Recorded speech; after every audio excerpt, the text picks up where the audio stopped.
किसी ज़माने में मैं उन लोगों को भी ढूंढता था जो पेपर चेक करते हैं, मैट्रिक के एग्जाम्स को चेक करते हैं। वो क्या देखते हैं, उनकी सोच क्या होती है, किसको वो अच्छा पर्चा मानते हैं, किसको अच्छा पर्चा नहीं मानते। तो ऐसा मुमकिन नहीं है कि पेपर बनाने वाला गेस्ट पेपर बनाए। बिल्कुल सही। या आपका सिस्टम जो है वो गेस्ट पेपर को फ्लॉट कर दे कि बोर्ड की तरफ से इशू हुआ, पता नहीं क्या क्या जुमले बोले जाते हैं। या ये जनाब 40 साल रिसर्च के बाद किसी सन्यासी बाबे ने बनाया, ये बच्चों को यकीन करें डिस्टर्ब कर देती चीज़ें। मेरा वालदैन से भी मेरा मशवरा है, मानना है कि मेहरबानी फरमा के बच्चों को प्रेशर ना दे।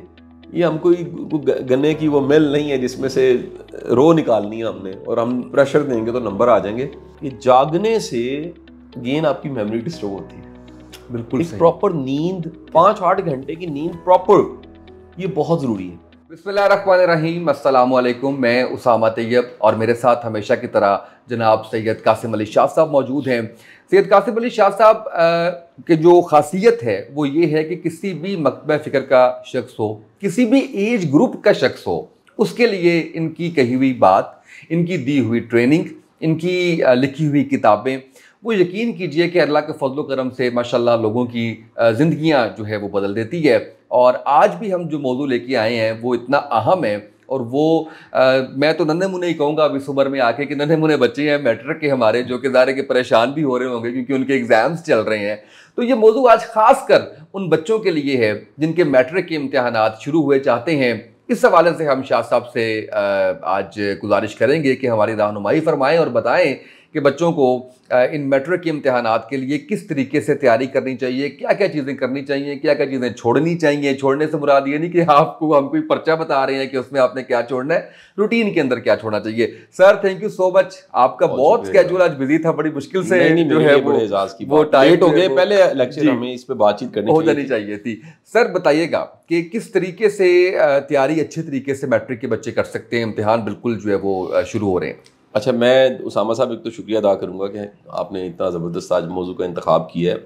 मैं ये बताता चलूँ, जो मुझे पुराना जानते हैं, मुझे इन क्लासेस को, मैट्रिक इंटर की क्लासेस को कई साल पढ़ाने का मौका मिला है, क्योंकि मेरा जो इब्तदा का सारा सफ़र है वो ट्यूशन पढ़ाने से, एक एकेडमी बनाने से, स्कूल चलाने से, इस तरह मैंने अपने सफ़र का आगाज़ किया। इन बच्चों के साथ, जो मैट्रिक के बच्चे हैं, इंटरमीडिएट के बच्चे हैं, इनके साथ मेरा बड़ा पुराना राब्ता, वास्ता और तजुर्बा भी है इस चीज़ का कि इनकी प्रेपरेशन क्या होती है। और हम तो जब पढ़ाते थे बाकायदा दुआ मांगते थे कि अल्लाह ताला इनको कामयाबियाँ था, होप का एलिमेंट जो है वो बड़ा एक इम्पॉर्टेंट होता था। अच्छा सर, मैं आज उस सारे सफ़र को, उस एक्सपीरियंस को और इन बच्चों के साथ इंटरेक्शन, इनके टीचर्स के साथ इंटरेक्शन, किसी ज़माने में मैं उन लोगों को भी ढूंढता था जो पेपर चेक करते हैं, मैट्रिक के एग्ज़ाम्स को चेक करते हैं। वो क्या देखते हैं, उनकी सोच क्या होती है, किसको वो अच्छा पर्चा मानते हैं, किसको अच्छा पर्चा नहीं मानते। जे जाके मेरी एजुकेशन सिस्टम पे बहुत सा क्रिटिसिज्म मौजूद है पहले से, इस तालीम के निज़ाम पे और बिलखसूस एग्जामिनेशन सिस्टम पे मेरी बड़ी तनकीद है। लेकिन आज क्योंकि जिस दिन ये वीडियो अपलोड हो रही है यूट्यूब पे मौजूद है, आज मैट्रिक का पहला पर्चा है लाहौर में, लाहौर बोर्ड में, और इसी तरह बाकी बोर्ड्स में इन्हीं दिनों में एग्ज़ाम्स हो रहे हैं। बड़ी मोटी मोटी बातें जो मैं बताना चाहूँगा। पहली बात तो ये है कि आप इस वक्त, क्योंकि क्रिटिकल हालत होती है, बड़ी एक सिचुएशन ऐसी होती है कि पता नहीं क्या हो जाना है, और बच्चे गेस्ट पेपर ढूंढते हैं आखिरी दिनों में, बस कोई ऐसा गेस्ट मिल जाए। फिर उन गेस्ट के साथ बड़ी बड़ी फर्जी बातें जुड़ी होती हैं। मसलन जुड़ा होता है कि ये उसी ने बनाया है, उसी ने गेस्ट पेपर बनाया जिसने पेपर बनाया। ठीक है जी, क्योंकि उसको वो एक अफवाह की शक्ल में फैलाया जाता है। और हमारे ज़माने में क्योंकि अफवाह स्लो फैलती थी, फोटो कॉपी होती थी, एक से दूसरे तक मुंतकिल होती थी, फिर वो जान के ऐसी राइटिंग रखी जाती थी, या वो इतना फेंट होता था कि उससे एक इम्प्रेशन आए कि वाकई इसके अंदर कहीं पर छुपी हुई चीज़ है, वो पेपर है आपका असल वाला। मैं अपने इस 24 साल के पढ़ने के सफ़र में इस नतीजे पे पहुंचा हूँ कि गेस्ट पेपर नाम की कोई चीज़ नहीं होती। ये सब एक साइकोलॉजिकल ट्रिक होता है। आप वो इदारे जो कह लीजिए पब्लिशर्स हैं जो गेस्ट पेपर बनाते हैं, वो पेपर कभी देखिएगा, वो पेपर नहीं होता, वो आधी किताब होती है। वो सफ़े थोड़े होते हैं, लेकिन उसमें उन्होंने ऊपर नीचे करके हर चीज़ डाल दी होती है, कुछ तो आएगा। बाकी जो शॉर्ट गेस्ट पेपर्स होते हैं, यानी जो कह लीजिए 5-10 सवाल हैं, सर तुक्का है कोई चीज़ आ जाए, यकीन करें ये तुक्का है, ऐसा हो ही नहीं सकता।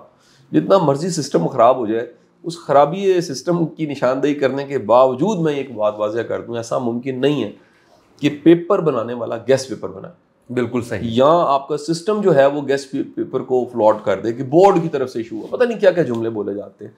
या ये जनाब 40 साल रिसर्च के बाद किसी सन्यासी बाबे ने बनाया, ये बच्चों को यकीन करें डिस्टर्ब कर देती चीज़ें। मेरी आप सबसे जो मैट्रिक के बच्चे हैं गुजारिश है, मेहरबानी फरमा के किसी गेस्ट पेपर के चक्कर में ना पड़े। आपका पहला ये पॉइंट यही है, आपका कॉन्फिडेंस अपनी प्रेपरेशन पे होना चाहिए। जो आपने पूरा साल की है, जो आपने तैयारी की है, वो जितना पढ़ा है यार 33% ही पढ़ा, चले 40% पढ़ा है, 50% पढ़ा है, 60% पढ़ा है, 2 चैप्टर छोड़े हुए हैं, बाकी पढ़े हैं। 18 में से आपने जनाब 16 पढ़ लिए, छोड़े हुए हैं, आधी किताब खत्म है, आधी नहीं खत्म। जो एक्चुअली प्रिपेयर है, मेहरबानी फरमा के कोई नया तजुर्बा करने की बजाय, वो गेस्ट पेपर का तजुर्बा है या नया चैप्टर तैयार करने का, गलती ना करें।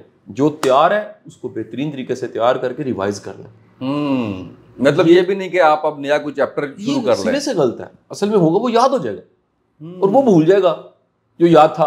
ओके, ये बड़ी बहुत इंपॉर्टेंट बात है। ये मेरा बड़ा दिल करता है कि जो हमारे सारे पढ़ाने वाले हैं ना, उनको ब्रेन्स के लॉज पढ़ाए जाए कि हमारा ब्रेन किस तरह वर्क करता है, या फिर मेमोरी से रिलेटेड जो थ्योरीज हैं या लॉज हैं या किताबें हैं वो भी पढ़ाई जाए। दुनिया में सबसे ज़्यादा जो मेमोरी पे काम है जिस साहब का है, उनकी सारी किताबें एक तरफ, एक थ्योरी उनकी एक तरफ है, और वो जो थ्योरी है ब्रांच ट्री मेथड। ठीक है जी। अब उसामा साहब सबसे ज़्यादा जो मेमोरी पे काम किया वो टोनी बोजॉन ने किया। टोनी बोजॉन की थ्योरीज बड़ी फेमस है। मेरा मानना है कि हमें ना टीचर्स को ट्रेन करना चाहिए। बिल्कुल, वो सिखाएं कि आपको अगर सबक याद करना आता है, ये एक आर्ट है, ये एक आर्ट है। बिल्कुल, एक आर्ट है जिसको आ गया, और जब भी आप अंडर प्रेशर कुछ भी याद करेंगे शायद वो याद हो जाए, लेकिन उससे बहुत कुछ डिलीट हो जाता है। बहुत कुछ जो है वो कहीं ना कहीं गायब हो जाता है। फिर वो जो आया होता है उस वक्त आया होता है, वो आपने कभी याद किया होता है, भूल जाता है आपको। अच्छा, ये रूल नंबर 1 है, क्योंकि इस वक्त हम बात कर रहे हैं पेपर आ गए हैं, आज पेपर है, आज पहला हो चुका होगा, मुमकिन है आज कुछ लोग वीडियो देखें, मुमकिन है कुछ पेरेंट्स बच्चों को रिकमेंड करेंगे जरा वीडियो सुनो। पहला रूल तो ये है कि इस टाइम पे अपने माइंड को आपको ऐसी सजेशन ना दें, कोई ऐसा आइडिया ना दें, कोई ऐसा नया तजुर्बा ना करें, मेहरबानी फरमा के जो कुछ है उसको अच्छे से तैयार करके रिवाइज करके पेपर दे दें। नंबर 2 बड़ी इंपॉर्टेंट चीज़ है सर, आप अगर पेपर देने जा रहे हैं और आप एक बड़ी गलती जो करते हैं उस टाइम, बड़ी गलती मैं उसे कहूँगा, वो ये है कि आप इन डेज में अपने सोने और जागने की तरतीब ख़राब कर देते हैं। अच्छा, 7 रमज़ान भी चल रहा है, सहरी आपने खाई है, जिसका सुबह 9 बजे पेपर है उसने सहरी खाई है, उसकी तबीयत कैसी है, कैफियत कैसी है। अच्छा, वो मुमकिन है कुछ बच्चे एक प्रेशर में सहरी से सोई ना हो, 3-4 बजे के जागे हों। ये अब समझने वाली बात है कि जागने से अगेन आपकी मेमोरी डिस्टर्ब होती है। बिल्कुल, एक प्रॉपर नींद कम अज कम 8 घंटे, चले मैं कम अज कम 5 और ज़्यादा 8 इस वक्त कर देता हूँ, एग्जाम्स के डेज है, 5-8 घंटे की नींद प्रॉपर, ये बहुत ज़रूरी है। पैनिक होने की कोई ज़रूरत नहीं है। ये जो है ना जी, पता नहीं क्या हो जाएगा, कुछ नहीं होगा। लाखों बच्चे पेपर दे रहे हैं, आप भी पेपर दे रहे हैं, वो अल्लाह करम करेगा, कोई ऐसी बात नहीं है। जो आप कर सकते हैं दी बेस्ट कीजिए और आगे चल पड़िए। इसलिए ये जो एकदम हम स्ट्रेस में चले जाते हैं, रंग उड़ जाते हैं, बीमार हो जाते हैं, एक फियर होता है एग्ज़ाम्स का, ख़त्म करें, कुछ नहीं होगा। इसमें ना एक बड़ी जो सहूलत होती है ना, ये होती है कि 2 माह पहले बंदा टेस्ट सेशन में किसी बैठ जाए। आप अगर प्रैक्टिस करते रहे तो एग्ज़ाम्स की प्रैक्टिस करते करते एग्ज़ाम्स आए, उसी प्रैक्टिस में एग्ज़ाम हो जाते हैं, पता नहीं चलता आपको। सबसे ज़्यादा मसला उन बच्चों के लिए होता है जिन्होंने किसी किस्म का कोई टेस्ट सेशन, रिवीजन सेशन ये नहीं ज्वाइन नहीं किया और अचानक पेपर आए, वो स्ट्रेस उनके ऊपर आ गई। अच्छा, कुछ लोगों में वैसे ही उनका स्ट्रेस लेवल बड़ा हाई होता है, हसास बड़े होते हैं कि पता नहीं क्या हो जाएगा। मेरा वालदैन से भी मेरा मशवरा है, मानना है कि मेहरबानी फरमा के बच्चों को प्रेशर ना दे। ये हम कोई गन्ने की वो मिल नहीं है जिसमें से रो निकालनी है हमने और हम प्रेशर देंगे तो नंबर आ जाएंगे। अब नॉर्मल लें, अब जो हो चुका है वो हो चुका है, और अल्लाह खैर करे। अल्लाह से दुआ मांग के इन बच्चों को स्ट्रेस के बगैर एक नॉर्मल स्ट्रेस होनी चाहिए, जो फिक्रमंदी वाली जिसे कहते हैं स्ट्रेस, कि मेरे पेपर है। ऐसी स्ट्रेस नहीं होनी चाहिए जो नाजायज़ है, जो बंदे को रोक ही दे, जो बंदे को बीमार ही कर दे, जो बंदे को लिटा ही दे, वो गलत है। ठीक है जी, बिल्कुल सही। 3rd रूल जो है ना वो बड़ा सिंपल है। वो सिंपल ये है कि आपके पास अगर एक पेपर हुआ है और 2-3 छुट्टियां आ गई हैं, सबसे पहले प्लानिंग करें कि मैंने इस टाइम को डिवाइड कैसे करना है प्रेपरेशन के लिए। बिल्कुल, यानी चौथा पॉइंट तो आएगा मैं पेपर के अंदर टाइम डिवीजन कैसे करनी है, लेकिन मैं पहले कह रहा हूँ प्रेपरेशन के टाइम को डिवाइड कैसे करना है, कहीं टाइम वेस्ट ना हो जाए। अब इसमें बड़े बड़े तजुर्बे बच्चे करते हैं, मैं आपको बताता हूँ गलतियाँ क्या करते हैं। बाज़ औक़ात वो कुछ चैप्टर्स को इतना टाइम दे देते हैं उनकी प्रिपरेशन को, लिख लिख के याद करते करते करते, मतलब 2.5 छुट्टी में से 2 छुट्टियाँ इसी में गुजर गई और पीछे किताब पड़ी हुई है और वो आधे दिन में कुछ भी नहीं होना। वो जो उसकी स्ट्रेस आएगी, आपकी मिसमैनेजमेंट की स्ट्रेस, वो आप कैसे बर्दाश्त करेंगे? तो आप अपनी प्रेपरेशन के टाइम को भी डिवाइड करें कि मैंने आज दोपहर तक ये कर लेना, उसके बाद के टाइम में ये करना है, उसके बाद मैंने ये करना है, और ये मेरे ब्रेक्स के टाइम है।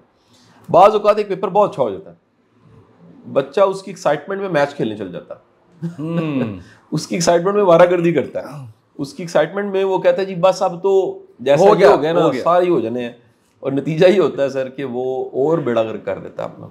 ऐसे ही है। मेरा मानना ये है कि ये जो प्रेपरेशन का टाइम है यही रिजल्ट देता है आपको। आपकी study management, time management, planning, ये सब चीज़ों को आखिरकार मैनेज करके आप पेपर में जाए। 4th पॉइंट जो है वो है पेपर में जो पेपर का टाइम है उसको डिवाइड कैसे करना है। यहाँ पर जो सबसे ज़्यादा कॉमन गलती है, जो सबसे अच्छा सवाल आता है उसे हम घंटे में करते हैं आराम आराम से, उसमें मतलब हम हीरे मोती जौहरात और फूल भी लगा रहे थे बाकी सवाल वो उनकी लुक बता रहे थे, इस सवालों के जवाब नहीं आते। तो आप उसमें भी टाइम की डिवीजन प्रॉपर रखें, उसको भी डिवाइड करें कि यार मैंने अगर ये मेरे 5 सवाल है और 2.5 घंटे हैं तो मेरा 25-25 मिनट का एक जवाब होना चाहिए, और उसके बाद जो टाइम बच जाए मैंने रिवाइज करना है। इसी पॉइंट में बता रहा हूँ, आप पेपर देने से पहले एक बार पढ़ें ज़रूर सवाल क्या था, जवाब क्या था। आप जब भी पेपर पढ़ते हैं ना, बाद में जितना अच्छा अंदाज़ा आपको अपने बारे में, अपने पेपर के बारे में, जो कॉन्फिडेंस आपको अपना पेपर पढ़ के मिलता है ना, वो कहीं से नहीं मिलता। और ये आदत बच्चों को स्कूल लाइफ में ही दे देनी चाहिए कि अपना पेपर हैंड ओवर करने, एग्जामिनर के हैंड ओवर करने से पहले, इन्विजिलेटर के हैंड ओवर करने से पहले पढ़े। पढ़ने के बाद देखिए उसमें गलतियाँ क्या थी, चीज़ें क्या थी, मैंने क्या लिखा है, जवाब रेलिवेंट है, कॉन्फिडेंस आपका ठीक, कॉन्फिडेंट है आप, उसके बाद हैंड ओवर करें। तो पेपर के टाइम में अब वहाँ पर भी कई ऐसी गलती हैं जो मैं चाहता हूँ शायद को 2-4 ऐसे बच्चे होंगे जो ये करने जा रहे होंगे, अल्लाह करे बच जाए। आमीन। रोल नंबर लाजमी लिखना है, एक्स्ट्रा शीट लेनी है, रोल नंबर लाजमी लिखना है, उस शीट का अंदराज लाजमी करवाना है। वो जो प्रोटोकॉल्स हैं सारे के सारे वो आपने पूरे करने हैं। हैंड ओवर करने से पहले, पेपर हैंड ओवर करने से पहले चेक करना मेरा रोल नंबर ठीक लिखा हुआ है, एक्स्ट्रा शीटें जो है उनके अंदराज करवाए हुए हैं, एक्स्ट्रा शीटों पर रोल नंबर लिखा हुआ है, नथी मैंने प्रॉपर किया। मैं तो रिकमेंड करता हूँ कि वो जो उनकी धागे और डोरियाँ हैं उसकी बजाय स्टेपलर लेकर जाएं, आप अपना सामान पूरा करें, ठीक है जी। अब बाकी ये छोटी छोटी माइनर गलती हैं। कुछ बच्चे एग्जाम्स में नया पेन लेकर जाते हैं, पेन हमेशा वो लेके जाना चाहिए जो रवा है, अपने हाथ पे चढ़ा हुआ है, तजुर्बा नहीं करना चाहिए, ठीक है जी। हमें तो वो उसामा साहब पेन बड़े प्यारे होते थे, जिनसे हमारी हैंड राइटिंग बेहतर आती थी, उनको तो संभाल के रखते थे हम, रवा हुआ और इससे पेपर देने हम। तो आप ये सारी की सारी चीज़ें कह लीजिए, और रोज़े हैं अब, मतलब इसमें तो पानी पीने वाला नहीं, और लकीली वैसे मौसम भी अच्छा है, सारे रीजन का, लाहौर के रीजन का मौसम बड़ा अच्छा है। तो आप प्रिपेयर होके जाएं, वक्त से पहले जाएं, एग्जामिनेशन सेंटर वक्त से पहले पहुंचें, जो एग्जामिनेशन सेंटर है उसको वक्त से पहले जाके देखें भी। ये मैं वालिदैन को भी अक्सर ये कहता हूँ, बच्चों को भी कहता हूँ कि 1-2 दिन पहले जाके एग्जामिनेशन सेंटर को जरूर देखना चाहिए, पता होना चाहिए कहाँ पर है, ये कहाँ पर वाक़ है। ये ना एंड टाइम पे ढूंढना शुरू करें, मिले ना, टाइम वेस्ट होगा। लास्ट पॉइंट बड़ा इंपॉर्टेंट है जी, 5 पॉइंट्स की हमारी सारी स्टोरी जी। देखें, अल्लाह पे तवक्कल सीखें, भरोसा सीखें, और दुआ भी करें। इंसान पे जब भी कोई इम्तिहान आता है, जब भी कोई चैलेंज आता है, वो अल्लाह के ज़्यादा करीब हो जाता है। तो इम्तिहान आपका बेशक मैट्रिक का है, ये ज़िंदगी का कोई भी इम्तिहान है, उसमें दुआ ज़रूर करें। आपका कनेक्शन जो अल्लाह से है वो मजबूत होना चाहिए, जो आपका अल्लाह पे भरोसा है, जो आपका अल्लाह पे तवक्कल है, वो और बढ़ जाना चाहिए। ये नहीं होना चाहिए कि आप उसमें बिल्कुल ही दिल हारे बैठे हैं और आपने मतलब बिल्कुल ही परवाह छोड़ दी है और आप सोच ही नहीं रहे कि जी कोई है ही नहीं, बस मैं हूँ, मेरी तैयारी है। आप जो मर्जी हैं, जितने मर्जी लायक हैं, अल्लाह की मदद की आपको ज़रूर है, बेशक। तो आपका तवक्कल, दुआ, अल्लाह पे भरोसा, और उसके बाद अल्लाह के सुपुर्द करें। पेपर देने के बाद अल्लाह के सुपुर्द करें, अल्लाह ताला खैर करेगा। एक बात, मैं 5 बातें तो कह चुका हूँ, लेकिन एक लाइफ के बारे में आपको बात मैं ज़रूर कह दूँ कि ज़िंदगी का ये कोई आखिरी इम्तिहान नहीं है। ये एक इम्तिहान नहीं जिससे सारा कुछ डिटरमाइन हो जाना। कुदरत आपको कितने मौके देती है, ऐसे ही है। अल्लाह की बड़ी मेहरबानी होती है कि अगर मैट्रिक के इम्तिहान पे सारा कुछ बेस्ड होता ना, मतलब मेरा मैट्रिक का इम्तिहान आज से 27 साल बन गए सर। 27 साल में मैंने कुछ 27 बैच देखे जिन्होंने मैट्रिक पास किए होंगे, मेरा भी शामिल कर लेंगे। मैंने बड़े बड़े मैट्रिक में टॉप करने वालों को लाइफ में नाकाम देखा। यानी ये कामयाबी मैं डिस्करेज नहीं कर रहा टॉपर्स को या मेडल लेने वाले को। मैं असल में जो बताना चाह रहा हूँ, ये बताना चाह रहा हूँ सिर्फ एक इम्तिहान नहीं है जिस पे पूरी लाइफ बेस्ड करती है। जिंदगी में कितने इम्तिहान आते हैं, कितने मौके आते हैं, और आपने जो किया है दी बेस्ट करके डिलीवर करें, अल्लाह पे छोड़े, आगे देखें, लाइफ के दरवाजे आगे खुलते जाएंगे। ठीक है जी। और हम आइंदा दिनों में किसी दिन अगर अल्लाह ने मौका दिया तो इस पे भी बात करते हैं कि किस प्रोफेशन में जाना चाहिए।